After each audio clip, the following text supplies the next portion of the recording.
అందరికీ నిన్న ఒక ఫ్యామిలీ ఫంక్షన్ ఉండి నేను పెనంలూరు వెళ్ళానండి. ఫ్యామిలీ ఫంక్షన్ అంటే మా మేనత్త గారి ఆడపడుచు మా బాబాయ్ గారు ఈయన రిటైర్మెంట్ ఫంక్షన్ అనమాట. ఆర్టీసీలో డ్రైవర్గా చేసి మా బాబాయ్ గారు రిటైర్డ్ అయ్యారనమాట. సో ఇదిగోండి మా ముగ్గురు మేనత్తలు, అలాగే మా నాని, పావని, ఇంకా నేను, అమ్మ, నాన్న, మా కనకారామయ్య అంటే పెద్దత్త వాళ్ళ ఆయన, మేమందరం కలిసి ఫంక్షన్కి వెళ్ళామన్నమాట. తేజు హైలైట్ కదండి, కళ్ళజోడు పెట్టుకుని భలే బాగున్నాడు కదా.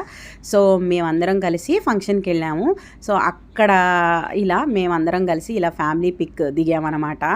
సో మీరు కూడా ఇంతేనా? ఇలా ఫ్యామిలీ ఫంక్షన్స్ ఏదైనా అటెండ్ చేస్తారా? నేనైతే మన అనుకునే వాళ్ళు మన మీద ఆప్యాయతగా అభిమానంగా చెప్పారు అని అనిపిస్తే ఎంత దూరమైనా కంపల్సరీ వెళ్తానండి. ఒకవేళ వాళ్ళు హార్ట్ఫుల్గా చెప్పలేదు అనిపిస్తే మాత్రం అసలు నేను ఆ ఫంక్షన్ అటెండ్ చేయడానికి కూడా ఇష్టపడను. ఎందుకంటే వెళ్ళి అక్కడ నటించడం నాకు రాదు కాబట్టి. సో మీరు కూడా ఇంతేనా? ఇలానే ఆలోచిస్తారా? కామెంట్ చేయండి. ముందుగా ఈ వీడియోకి ఒక లైక్ ఇవ్వండి, అలాగే మన ఛానల్ని సబ్స్క్రైబ్ చేయండి, అలాగే మన పేజ్ని కూడా ఫాలో చేయండి. సో